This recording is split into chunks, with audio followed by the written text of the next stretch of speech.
দিলীপদা, 26-এর এই নির্বাচনের সব থেকে বড় ইস্যু কি? কি দেখে ভোট দেবে সাধারণ মানুষ? প্রথম তো বিজেপি মানে উন্নয়ন।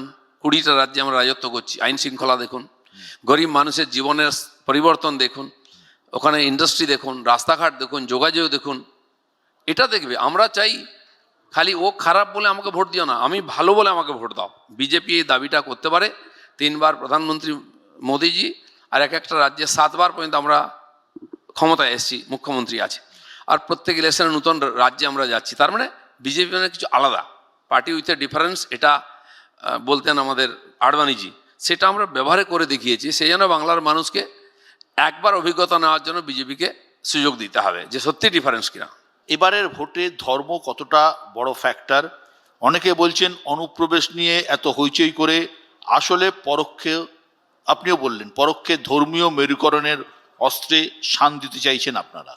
দেখুন, ব্যক্তিগতভাবে আমি মনে করি বা আমাদের পার্টি মনে করে ধর্মটা নিজস্ব ব্যক্তিগত। ভারতীয় রাজনীতিতে ধর্মটা কারা ব্যবহার করে? সংখ্যালঘুরা।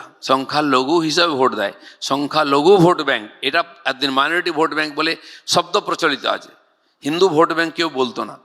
হিন্দু সমাজের মধ্যে একতা বেড়েছে রাম মন্দির ইত্যাদি কারণে, তাই এই শব্দ এসেছে। কিন্তু মাইনরিটি ভোট ব্যাংক এটা প্রচলিত আজ নয়, স্বাধীনতার পর থেকে কংগ্রেস এই রাজনীতি করে এসছে। কংগ্রেস থেকে বেরোনোর পার্টিগুলো এই রাজনীতি করে এসছে। তাই সংখ্যালঘু এলাকায় সংখ্যালঘু প্রার্থী, কেন হিন্দু প্রার্থী দেয় না? কিন্তু যেভাবে ধর্মের সাথে রাজনীতি মিশে আছে, ভারতবর্ষে অনেকদিন আগে থেকেই ছিল, এমন নয় যে নতুন, এতটা বেশি আগে মনে হয় ছিল না। বাংলায় জাতপাত কোথায় ছিল? Rajbanshi board, Matua board, Matua vote, এটা তো মমতা ব্যানার্জি নিয়ে এসছেন। কেউ না কেউ মানে রাজনীতিতে যখন মানুষ হারতে থাকে না, তখন সে বিভাজন তৈরি করে। আজকে যোগীজিকেও বলতে হয়েছে বাঁটোগে তো কাটোগে। কারণ কি? প্রত্যেক ক্রিয়ার বিপরীত প্রতিক্রিয়া হয়ই, আর তাতে যদি লাভ হয় কেন বলবে না? সব পার্টি সেভাবে করে এসছে। মানে আপনি বলতে চাইছেন উত্তর ভারতে ছিল মন্ডল আর কমন্ডলের লড়াই, সেটা আস্তে আস্তে বাংলায় ঢুকে গেল। জয় শ্রীরাম যদি এখানে চলতে পারে তো এটা চলবে না কেন? জয় শ্রীরাম চলছে, জয় শ্রীরাম বলেই তো আপনার জয় মা কালী করছেন। না, জয় মা কালী জয় শ্রীরাম দুটোই থাকবে। আমাদের যেমন সিনিয়র লিডার আমাদের রাষ্ট্রীয় সভাপতি নাড্ডাজিকে বোঝাচ্ছেন, এটা প্রগতিশীল শিক্ষিত লোক থাকে তো আমাদের মধ্যে। জয় শ্রীরামটা না ঠিক বাংলায় চলে না, রেলি চলতে চলতে বলছেন। আর একটা মব এলো, যেই নাড্ডাজি হাত দেখে নাড্ডাজি জয় শ্রীরাম, নাড্ডাজি জয় শ্রীরাম, পাবলিক বলছে।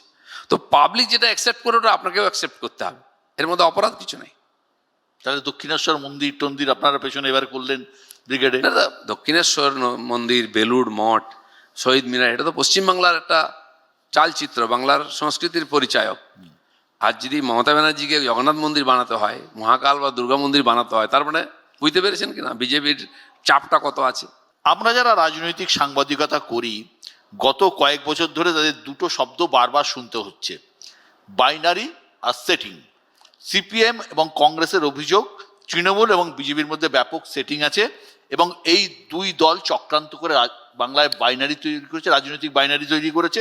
হয় বিজেপি নয় তৃণমূল, আর কেউ থাকবে না। বহু বছর কংগ্রেস আর সিপিএম ছিল। আপনি দেখুন, যখন কংগ্রেসকে হারিয়ে সিপিএম ক্ষমতায় এসছে, কে ছিল আর? বাকি বামপন্থী ছোটোখাটো দলগুলোকে সিপিএম তার পকেটে নিয়ে নিয়েছিল। তো বামপন্থী, আর আমরা বলতাম যে বাইপোলার যে ইলেকশন হচ্ছে, বিজেপির কোনো জায়গা নেই। কংগ্রেসও তো একসময় সিপিএম এর বি টিম ছিল, মমতাই অভিযোগ করতেন। সে তো হয়ে গেছে ফেজ, কিন্তু দুটো তো পার্টি ছিল না, লেফট অর রাইট।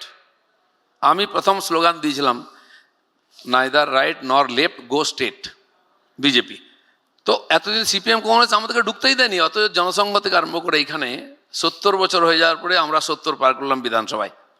তখন তো আমরা এই কথা বলতাম, বাইপোলার, এরা আমাদের করতে দিচ্ছে না। কে ছেড়ে দেবে কাকে জায়গা? দম থাকলে জায়গা করে নাও, আমরা করে নিয়েছি আজকে। যেটা এই সেটিং এর তত্ত্ব, সেই সেটিং এর জন্যই নাকি কেন্দ্রীয় এজেন্সিগুলি তৃণমূলের বিরুদ্ধে কোনো ব্যবস্থা নেয় না, কোনো দুর্নীতি ঠিক করে তদন্ত হচ্ছে না। পার্থবাবু কি 2 বছর খামোকা এমনি জেলে থেকে এলেন? আমাদের বালুদা, এতগুলো কেষ্টদা, বড় বড় নেতারা, তার বিরুদ্ধে অভিযোগ এসছে, কেউ কমপ্লেন করেছে, তদন্ত হয়েছে, এখনো অনেকে আছেন, অনেকে বেলে আছেন। কেউ যদি মনে করে যে পুরো পার্টিটাকে ঢুকিয়ে দেবে, হয় না তো। সিপিএম সেটিং বলে কংগ্রেসের সঙ্গে সেটিং করে নিল। যে কংগ্রেসের হাজার হাজার কর্মীকে হত্যা করেছে সিপিএম, জিভ কেটেছে, হাত কেটেছে, দাঁত কেটেছে, মুখ কেটেছে, কান কেটেছে, সে কংগ্রেস সেটিং করলো সিপিএম সঙ্গে। আজ এক ছাতার তলায় এসছে কিনা, বাঘে ঘুরতে এক জায়গায় জল খাচ্ছে। পরিস্থিতি মজবুরি মে মহাত্মা গান্ধী, কিংবা বাপের নাম মানে ঠেলার নাম বাবাজি, আজকে এক জায়গায়। তারা যে সেটিং কথা কে শুনবে বলুন? এরা তো আজ যদি প্রয়োজন হয় অস্তিত্ব যমরাজের সঙ্গে সেটিং করে নেবে। দিদা, 21-এর বিধানসভা ভোট কিংবা 24-এর লোকসভা ভোট, তৃণমূল বারবারই বিজেপিকে বহিরাগতদের দল বলে দাগিয়ে দিয়েছে। এর প্রভাবও ভোট বাক্সে পড়েছে, আমরা দেখেছি। 26-এর ভোটের আগে কি মনে হচ্ছে, বিজেপি বাঙালিদের পার্টি হয়ে উঠতে পেরেছে? দেখুন, কোনো পার্টিকে যদি আপনাকে ছোট দেখাতে হয় তাকে কিছু স্ট্যাম্প লাগিয়ে দিতে হয়। সাম্প্রদায়িক বিজেপি চলতে, এখন আর সাম্প্রদায়িক কেউ বলে না, কারণ সারা ভারতবর্ষ হচ্ছে বড় পার্টি। তো সেই জন্য বহিরাগত যারা দিয়েছেন তাদের পার্টির মধ্যে তো আজকে বাঙালি খুঁজেই পাওয়া যাবে না। অতি সম্প্রতি রাজ্যসভার লিস্ট বেরিয়েছে, তার মধ্যে কয়জন বাঙালি? লোকসভায় টিএমসির যারা আজকে নেতা, সবচেয়ে প্রমিনেন্ট মুখ, তারা তো এখানে থাকেনও না। পশ্চিম আজ খুলি আছে দ্বার, সীতা হাতে সবে আনে উপহার। ইউসুফ পাঠান চলে এলেন বিহার থেকে, বিহারী বাবু চলে এলেন, কীর্তি আজাদ চলে এলেন, আরও জুন মালিয়া আমাদের মেদিনীপুরের এমপি, তিনিও সবচেয়ে ভালো বাঙালি। আপনারাও পুরস্কার দেন, ডেকে নিয়ে এসে ওদেরকে শ্রেষ্ঠ বাঙালি বলে। তো এই ধরনের কথার কোনো সারবত্তা নেই। হ্যাঁ, সাধারণ মানুষ খুব তাড়াতাড়ি প্রভাবিত, তাদের কাছে যুক্তি থাকে না, তাদের কাছে জ্ঞান থাকে না। তো হয়েছে, তো সেই জন্য বাংলাদেশ থেকে ভোটার আনতে হচ্ছে। এসে আর কমপ্লিকেটেড কেন যে অনুপ্রবেশকারীদেরকে ভোটার হিসেবে রাখতে হবে, ওয়ান এজেন্ডা, তার জন্য ধর্ণা দিচ্ছেন মমতা ব্যানার্জি। যারা, আচ্ছা, প্রধানমন্ত্রী এলেন, গৃহমন্ত্রী এলেন, আমাদের রাষ্ট্র সভাপতি এলেন, তার জন্য গো ব্যাক।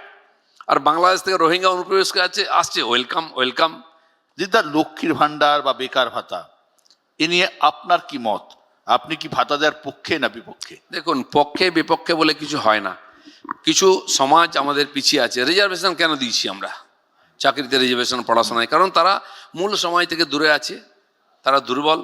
তাই তখনকার সময়ে, আম্বেদকর সময় থেকে আরম্ভ করে এই চিন্তাভাবনা এসেছে, যারা দলিত, পিছিয়ে থাকা হিন্দু সমাজের অংশ, তাদেরকে আর্থিকভাবে হোক, অন্য সাহায্য দিয়ে, তাদের ফ্রি হস্টেল দিয়ে মূল সমাজের সঙ্গে নিয়ে আসতে হবে। এবং তিনি বলেছেন 10 বছর, আজীবনের জন্য এই রিজার্ভেশন নয়। তো সেই জন্য হয়তো প্রয়োজন আছে গ্রামগঞ্জের মহিলাদের সুবিধার জন্য, কিন্তু কেবল ওটাই যদি কেউ বলে যে আমাদের সফল প্রজেক্ট, আর কোনো প্রজেক্ট নেই। আজ প্রধানমন্ত্রী 81 কোটি লোককে 5 বছর ধরে রেশন দিচ্ছেন। শুরু হয়েছিল কোভিডের সময়, যখন কাজকর্ম বন্ধ, গরিব লোক খাবে কেউ। কিন্তু একটা কিছু শুরু করা যায়, কিন্তু বন্ধ করা খুব মুশকিল হয়। রিজার্ভেশন কেউ বন্ধ করতে পারবে না, কায়েমি স্বার্থ এগুলো। তো সব পার্টিকে প্রয়োজন ছিল, এটারও কিছু প্রয়োজন ছিল, কিন্তু এটাই আমাদের অ্যাচিভমেন্ট। আমরা এত লোককে ভাতা দিয়েছি, লক্ষ্মী ভাণ্ডার দিচ্ছি, তারপরে যুবসাথী দেবো। এটা কি হয়? টাকার অপচয়। তা আপনারা তো বলছেন ডবল করে দেবেন। কম্পিটিশন না, একজন কেউ শুরু করলে, ভারতবর্ষে কেউ একজন সাইকেল দিল, তো এখানে মোটরসাইকেল দিচ্ছে, কেউ মোবাইল দিল, কেউ ট্যাব দিচ্ছে।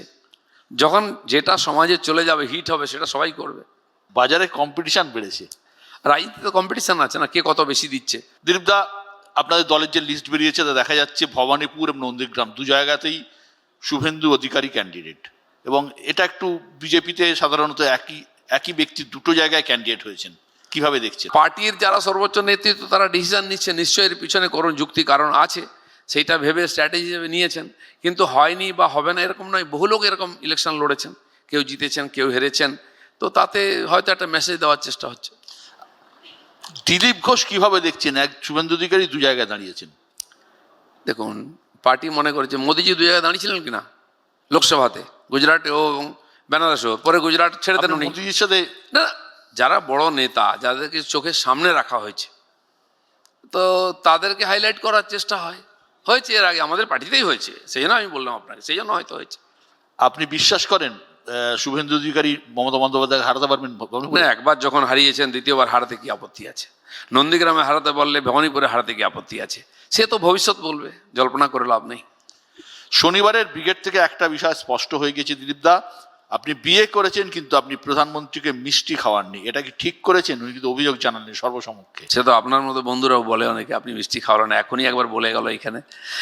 মোদিজির সঙ্গে হয়তো চাক্ষুষ পরিচয় 10-12 বছর আগে হয়েছে আমাকে সভাপতি করার ব্যাপারে ওনার মতামত শেষ পর্যন্ত নিয়ে করা হয়েছে। উনি অনেক জায়গায় প্রকাশ্যে বলেছেন, দিলীপকে আমি রাজনীতির আগের থেকে চিনি, সে পরিশ্রম করে, লড়াই করে। তো একটা বন্ধুত্বের সম্পর্ক আছে। আপনি যেটা বলেন, অনেকদিন পরে দেখা হলো, কিন্তু দেখা হওয়ার পরে স্বাভাবিক কুশল বিনিময়ের পরে হাসি ঠাট্টা হয়, একটু মজা হলো, কী ব্যাপার মিষ্টি খাওয়ালো না, তুমি কেমন লোক হে, এটা উনি বললেন। তো ভালো লাগলো। উনি খুব সিরিয়াস লোক থাকেন সবাই ভাবে, কিন্তু সবার সঙ্গে এরকম হাসি মজাক করছেন, এটা সবার ক্ষেত্রে খুব ভালো লেগেছে। বিয়ে নিয়ে অমিত শাহের সাথে কথা হয়েছে? না, অমিত শাহের সঙ্গে কথা হয়নি, নাড্ডাজির সঙ্গে সে সময় কথা হয়েছে। অমিত শাহ খুব সিরিয়াস মানুষ, কাজ বোঝেন, সংগঠন বোঝেন, রাজনীতি বোঝেন, এর বাইরে কোনো কথা বলেন না। আপনি দিলীপ ঘোষ, সংঘ থেকে উঠে আসা নেতা, রাজনীতিতেও দাপুটে, আপনার মুখে কড়া কথা সোজা কথা, স্পষ্টভাবে সোজা সাপটা শুনে অভ্যস্ত সবাই। বহু সময় বিতর্কও হয়েছে এ নিয়ে। আপনার বিয়ের খবর তো বোমার মতো সবার কাছে আসলে পড়েছে। সে তো আপনাদের কৃপা। আমি কোনো বন্ধু বান্ধবকে নিমন্ত্রণ করিনি, আমি কোনো মিডিয়ার বন্ধুকে মিডিয়াকে ডাকিনি আমার বাড়িতে। আমার বাড়ির মধ্যে ঘরের মধ্যেই একটা বৈদিক পদ্ধতিতে যেটা হওয়া উচিত বিয়ে সেটা আমি করেছিলাম। কারণ এই বয়সে কেউ ঢাকবাজি আর বিয়ে করে না। হ্যাঁ, করেছে অনেক অনেক টাকা পয়সা থাকে যাদের, তাদের পাবলিসিটি নেওয়ার জন্য। আমি তো এক প্রকার বলতে পারেন গোপনভাবে আমাদের বাড়ির কিছু আত্মীয়, ওদের বাড়ির কিছু আত্মীয় মিলিত সাক্ষী রাখতে হয় সমাজের, তাই বিয়ে করেছিলাম। তা আপনারা সেটাকে এমন প্রচার করবেন যে আডবাণীজির ছেলের কি মানে আম্বানির ছেলের বিয়েকেও ফিকা করে দিলে, এমন প্রচার করলেন। যাই হোক, দিলীপ ঘোষ বিয়ে সব আপনার করবে আর হাতে প্রচার নেই। হবে না, হতে পারে নাকি এটা? সব আমার হাতে নাই, কিছু ভগবানের হাতে থাকে। দিলীপ দা, যেমন পজিটিভ দিক আছে, নেগেটিভ দিকও আছে। অনেকে ব্যঙ্গ প্রদীপ করেছে, কটাক্ষ করেছে, আপনি এগুলোকে কিভাবে নিয়েছেন? আপনি তো আমাকে দেখছেন এতদিন, আমি কোনো এইসব নিয়ে মাথা ঘামাই না রিয়্যাক্ট করি। আপনি তো কটাক্ষ করছে তো বাইরের লোকেরাও করে, ভেতরের লোকেরাও করে। তারা এখন মেনে নিচ্ছে। আর মোদি যদি মিষ্টি খেতে চান, কার দম আছে আর না বলে? তো হয়, পার্টির মধ্যেও বিরোধিতা হয়েছে। সে কেন পাবলিসিটি পাবে? তো বিনা পয়সায় পাবলিসিটি তো অনেকের কষ্ট হয়। খারাপ লেগেছিল তখন? না, আমি খারাপ কোটা লাগে না। সত্য মিথ্যা ন্যায় অন্যায় সবকে সমানভাবেই নিই। আর রাজনীতিতে থাকলে আপনাকে এগুলো সবার মতো শক্তি সঞ্চয় করতে হবে, সেটা হয়ে গেছে আমার অনেকদিন ধরে। অনেকে বলছেন বিয়ের পর আপনি কি শান্ত হয়ে গিয়েছেন, আগে যা মুখে আসতো তাই বলে দিতেন, এখন অনেক সংযত হয়েছেন। রিঙ্কু বৌদি কি এ নিয়ে কোনো বকাবকি ফকাবকি করেছেন নাকি? দেখুন, সংযত অসংযতর ব্যাপার নেই। আমি যখন লড়াই করেছি সামনে থেকে আমাকে টার্গেট করা হয়েছে। অন্তত 20 বার আমার গাড়ি ভাঙা হয়েছে। মাসে 2 মাসে গাড়ি ভাঙা হতো। আমাকে একজন কর্মী বলল, দাদা আপনার গাড়িটা কিনতে যা খরচা হয়েছে রিপেয়ারিংয়ে বেশি খরচা হয়েছে। তো তখন আমাকে টার্গেট করা হতো, লড়াই করতো। আমি একটা শক্তির বিরুদ্ধে লড়াই করেছি, যেখানে কেউ ঢুকতে পারে না আমি ঢুকতাম। তো আমাকে তার প্রত্যুত্তর, আমি তো আর, আমার হাতে সরকার নেই, পুলিশ নেই, আমাকে আমার শক্তি সামর্থ্য দিয়ে মনোবল দিয়ে তার উত্তর দিতে হতো। বাকিটা মুখে দিতে হতো, যে ভাষা যে বোঝে তাকে। এখনও আমি তাই আছি, বিনা কারণে উত্তেজনা ছড়াবার কোনো দরকার নেই। আর কে কোন পার্টিতে স্থায়ী আছে কে জানে? কাল আলাদা ঝান্ডা আছে, পরশু এক ঝান্ডার নিচে দুজনে এসে যাবে, কিসের ঝগড়া? দিলীপ দা, বিয়ের পর স্ত্রীকে নিয়ে আপনি দীঘা গিয়েছিলেন মমতা বন্দ্যোপাধ্যায়ের আমন্ত্রণে জগন্নাথ মন্দিরের উদ্বোধনে। তা নিয়ে প্রবল বিতর্ক হয়েছিল গোটা রাজ্য জুড়ে, দেশ জুড়ে। একদল আপনার নিন্দা করেছিল, অন্য দলের বক্তব্য ছিল এই কাজ করার মতো কলজে দিলীপ ঘোষেরই আছে। দেখুন, আপনি কি মনে করেছিলেন যে আমি যাব আর তর্ক হবে না, নিন্দা হবে না? এটা বুঝতে পারি না, বুঝে আমি তো ইচ্ছা করে গেছি। বহু লোক বহু পাবলিসিটি নিচ্ছে, টাকা পয়সা খরচা হয়েছে, মুখ্যমন্ত্রী অনেক খরচা করে বানিয়েছেন মন্দির। তা আমি বিনা পয়সায় গিয়ে যদি পাবলিসিটি নিতে পারি, কেন যাব না? দ্বিতীয় কথা, যে ঘটনা ঘটেছে, যারা নিন্দা করেছে বলুন, আপনি বড় বড় মুখগুলো খুঁজে নিন, তারা কেন করেছে? আপনি যদি একটুখানি রিয়েলাইজ করার চেষ্টা করেন, ব্যক্তিগত স্বার্থ করেছে, এতে পার্টি নাই, দেশ নেই। আরে জগন্নাথের কাছে যাব, তার নিন্দা করার কি মানে হয়? কে বানিয়েছে জগন্নাথ? কার বাপের? সেখানে গেছি, আমি গেছি, আরে যাওয়ার জন্য বুকের পাটা চাই। আর এটাও বুঝিয়ে দিয়েছে দিলীপ ঘোষ সবাইকে চমকাতে পারে। কিন্তু আমরা শেষ পর্যায়ে এসেছি, আমি র্যাপিড ফায়ারে যাচ্ছি। এক কথায় উত্তর দেবেন, উত্তর না দিতে হলেও দেবেন না। সাংসদ দিলীপ ঘোষ না বিধায়ক দিলীপ ঘোষ? আমি ব্যক্তিগতভাবে মনে করি বাংলাতে আমার কাজ আছে, সর্বভারতীয় নেতা হওয়ার দরকার নেই, পার্টির নির্দেশ মেনেছি। আমি বিধায়ক হয়ে বাংলায় পরিবর্তন করতে চাই। খড়গপুর না দুর্গাপুর? না, খড়গপুর নিঃসন্দেহে, এতে কোনো প্রশ্ন নেই। শুভেন্দু অধিকারী না শ্রমিক ভট্টাচার্য? দেখুন, দুজন আলাদা ক্ষেত্রে, একজন হচ্ছে প্রশাসনিক, একজন হচ্ছে আমাদের সাংগঠনিক। দুজনকে দরকার আছে, পার্টিও দুজনকে স্বীকৃতি দিচ্ছে, দুজন আলাদা কাজ। সেজন্য কারো কেউ সাবঅর্ডিনেট নয়, কারো কোনো বিকল্প নাই কেউ। এত ডিপ্লোম্যাটিক হলে হবে? আপনি এত ডিপ্লোম্যাটিক ছিলেন রাজনীতিটা না। তো ডিপ্লোমেসির, রাজনীতিতে ডিপ্লোমেসি। দিলীপ ঘোষই শুধু ফায়ারিং করে, বাকি তো কেউ করে না। নেতা দিলীপ ঘোষ না স্বামী দিলীপ ঘোষ? স্বামীর অভিজ্ঞতা এখনো বিশেষ নেই, নেতা তো আমি হয়ে গেছি, চাইতে না চাইতে আপনারা করে দিয়েছেন। এটা আমার স্বাভাবিক, নেতা নয়, পার্টির কর্মী, এই হিসাবে আমি নিজেকে এখনো মনে করি, সেটাই থাকবে। বিয়ের আগের দিলীপ ঘোষ না বিয়ের পরের দিলীপ ঘোষ? বিয়ের আগে দিলীপ ঘোষের 60 বছর কেটে গেছে, পরেরটা আমি চেষ্টা করছি অ্যাডজাস্ট করার। আমিষ না নিরামিষ? আমি এখন নিরামিষই বেশি পছন্দ করি, সবই খেতাম, ধীরে প্রায় ছেড়ে দিয়েছি। ছাড়লেন কেন? মাছ খাই, যেহেতু লোকের বাড়িতে খেতে হয়, নাহলে তো বাঙালি বাড়িতে খেতেই দেবে না মাছ না খেলে। রুচির ব্যাপার, দ্বিতীয় হচ্ছে শরীরের প্রয়োজন। এখন আর প্রয়োজন নেই খাওয়ার। ভেজ প্যাটিস না চিকেন প্যাটিস? প্যাটিস ওটা খাই না আমি। সহকর্মী হিসেবে কে ভালো, শুভেন্দু অধিকারী না সুকান্ত মজুমদার? দেখুন, সত্যি বলতে কি, সুকান্তবাবু যেহেতু প্রেসিডেন্ট হয়েছিলেন আমার পরে, তার সঙ্গে বেশি কাজ করেছে। উনিও হঠাৎ এসছেন রাজনীতিতে, শুভেন্দুবাবু হঠাৎ এসছেন। যখন আমরা পার্টি শুরু করে এগিয়ে নিয়ে যাই তোরা ছিলেন না, না। পরবর্তীতে এসছেন। আমি দুজনের সঙ্গে বলছি আমার ফর্মাল সম্পর্ক। মমতা বন্দ্যোপাধ্যায় না অভিষেক বন্দ্যোপাধ্যায়? এ তো আপনি ক্রম অনুযায়ী বলে দিলেন, একটার পরে একটা নাও একটা ফাও, সেরকমই আছে। সেই জন্য টিএমসির নেতা হিসেবে দুজন নিজের জায়গায় ঠিক আছেন। পুরীর জগন্নাথ, দীঘার জগন্নাথ? জগন্নাথ স্বামী নয়নপথগামী, সব জগন্নাথ এক, বিশ্বাসের ব্যাপার। আমি তো বলেইছিলাম, প্রভু 350 কিলোমিটার এখানে চলে এসছেন, আমি 50 কিলোমিটার আসবো না? আমি তো গেছিলাম। সংগঠন না বিধানসভা? আমি সংগঠনে সাবলীল থাকি। গত 2-3 বছর তো আমি কোনো প্রতিনিধি নই, না এমপি না এমএলএ, সাধারণ কর্মী, সাধারণ মানুষ আর সাংগঠনিক কাজে আমি সারাদিন ব্যস্ত থাকি। বাংলার মুখ্যমন্ত্রী হিসেবে কাকে এগিয়ে রাখেন, বুদ্ধদেব ভট্টাচার্য, জ্যোতি বসু না মমতা বন্দ্যোপাধ্যায়? দেখুন, প্রত্যেকে আলাদা সময়ে গেছেন, কিন্তু জ্যোতিবাবু ছিলেন এক ধরনের একটু রয়্যাল লিডার, বুদ্ধবাবু একটু সাংস্কৃতিক জগতের মানুষ, মমতা ব্যানার্জি সাধারণ লোকের থেকে উঠে এসছেন। তবে ধীরে ধীরে প্রত্যেকের সময়ে ডিটোরেট হয়েছে, বাংলার আর্থিক অবস্থা থেকে সামাজিক, প্রশাসনিক। সেই জন্য আমি খুব বেশি কাউকে নম্বর দিচ্ছি না। নিজের নিজের সময় তারা কাজ করেছেন, রিয়েলাইজ বা মূল্যায়ন তো সাধারণ মানুষই করবে। যদি 1-2 দিন করতে হয়? না, সবচেয়ে কম কন্ট্রোভার্সি ছিল জ্যোতিবাবুর সময়। বুদ্ধবাবুর সঙ্গে কন্ট্রোভার্সি বেড়েছে, নিজে কন্ট্রোভার্সিতে পড়েছেন, উনি বলেছেন এক, করেছেন এক। মমতা ব্যানার্জি তো পুরো কন্ট্রোভার্সিতেই আছেন এখন। প্রধানমন্ত্রী হিসেবে নরেন্দ্র মোদী না অটল বিহারী বাজপেয়ী? মোদির কাছাকাছি কেউ নাই, কিন্তু অটলজি তার ভিত তৈরি করেছিলেন। নরেন্দ্র মোদী না মোহন ভাগবত?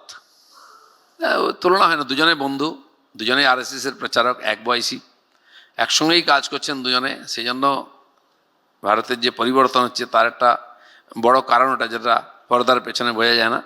সেই জন্য দুজনকেই আমি খুব কাছ থেকে দেখেছি, দুজনের সঙ্গে কাজ করেছি। কে প্রিয় সব থেকে বেশি? প্রিয় তো নিঃসন্দেহে মোহন ভাগবতীর সঙ্গে আমার অনেক বছর, 95 থেকে আলাপ, তখন থেকে কাজ করেছি, তখন উনি সরসংঘচালক ছিলেন না। নরেন্দ্র মোদীজি রাজনীতিতে ছিলেন, যেহেতু আমি আরএসএস ছিলাম, আমার সঙ্গে পরিচয় ছিল না, রাজনীতিতে আসার পরে পরিচয় হয়েছে, আর পুরোপুরি তার সঙ্গে এখন কাজ করছি।